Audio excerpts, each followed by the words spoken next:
आपले जे देवेंद्र फडणवीस आहेत ते अशा प्रकारच्या टपल्या टिचक्या टोमणे मारण्यामध्ये पटायचे आणि त्यानुसार त्यांनी तो एखादा टोमणा मारला असेल, टपली टिचकी मारली असेल, त्याकडे गांभीर्याने घेण्याची गरज नाही. शिवसेना सर्वोच्च न्यायालयामध्ये शिवसेना हे नाव आणि चिन्ह या संदर्भात एक लढा देते आणि आम्हाला खात्री आहे की न्यायालयामध्ये आम्हाला न्याय मिळेल. त्याच्यामुळे फडणवीस यांच्याबरोबर जे डुप्लिकेट लोक बसलेले आहेत शिवसेना म्हणून, त्यांचा विचार फडणवीसांना आधी करावा लागेल. आपल्याबरोबर डुप्लिकेट ठेवायची की असली ठेवायची.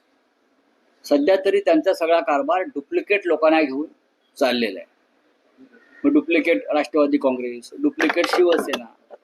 त्याच्यामुळे शिवसेनेचं जे सध्या चाललेलं आहे ते उत्तम चाललेलं आहे.